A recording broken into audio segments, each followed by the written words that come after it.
لا إله إلا الله محمد رسول الله لا إله إلا الله محمد رسول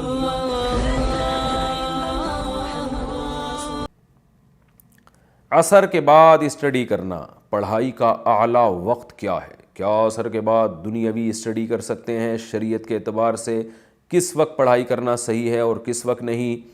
ایثار صاحب انڈیا سے دیکھیں، عصر کے بعد بھی آپ اسٹڈی کر سکتے ہیں، دنیاوی بھی دینی بھی۔ تو ہونا یہ چاہیے کہ آپ فجر اور عصر کے بعد ذکر کا معمول بنائیں، کیونکہ یہ سنت ہے، آپ صلی اللہ علیہ وسلم کی بہت زیادہ ترغیب ہے۔ آپ صلی اللہ علیہ وسلم نے فرمایا، جس نے چوتھا کلمہ لا الہ الا اللہ وحدہ لا شریک لہ لہ الملک ولہ الحمد وہو علی کل شیء قدیر 100 دفعہ صبح 100 دفعہ شام، چوتھے کا لفظ حدیث میں نہیں ہے، کلمہ ہے حدیث میں، کہ یہ 100 دفعہ صبح 100 دفعہ شام پڑھا اس نے، تو آپ صلی اللہ علیہ وسلم نے فرمایا کہ اس سے زیادہ کوئی نیکیاں کر ہی نہیں سکتا سوائے وہ شخص جو اس سے بھی زیادہ دفعہ پڑھے، اور بنی اسماعیل کے غلام آزاد کرنے کا ثواب ملتا ہے۔ اسی طرح تیسرا کلمہ ہے سبحان اللہ والحمد للہ ولا الہ الا اللہ واللہ اکبر۔ آپ صلی اللہ علیہ وسلم نے فرمایا یہ کلمات ایسے پیارے کلمات ہیں کہ سورج ان سے زیادہ اچھے کلمات پر طلوع ہی نہیں ہوتا، وہ کما قال صلی اللہ علیہ وسلم۔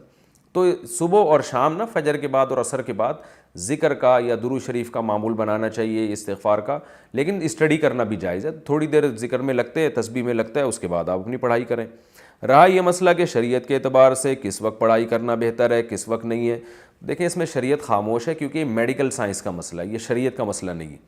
تو میڈیکل سائنس اور جو ماہر حکیم ہیں وہ کہتے ہیں صبح کے وقت انسان کا دماغ بہت فریش ہوتا ہے، تو اس وقت جو چیز یاد کی جائے دماغ میں اچھی طرح سے بیٹھ جاتی ہے، دماغ فریش ہوتا ہے۔ سب سے بہتر جو ہے نا پڑھنے والوں کے لیے جو ایک فارمولہ ہے جو میں بتا رہا ہوں آپ کو، اگر آپ نے اس پر عمل کر لیا تو آپ کے تھوڑے وقت میں بہت برکت ہو جائے گی۔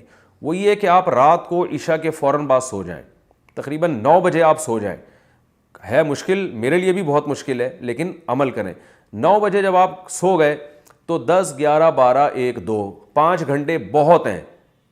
2 بجے آپ اٹھ جائیں، 2 بجے اٹھنے کے بعد آپ وضو کریں، تہجد کی نماز پڑھیں، دعا مانگیں، اس کے بعد آپ اسٹڈی کے لیے بیٹھ جائیں، مزہ نہ آئے پیسے واپس۔ اتنا فریش دماغ ہوگا آپ کا، اور اتنے کم وقت میں آپ بہت اچھا کام کر سکتے ہو، اسٹڈی کر سکتے ہو، آپ جو ہے وہ حافظہ آپ کا اس وقت بہت تیز ہوگا، اور صحت بہت اچھی ہونا شروع ہو جائے گی۔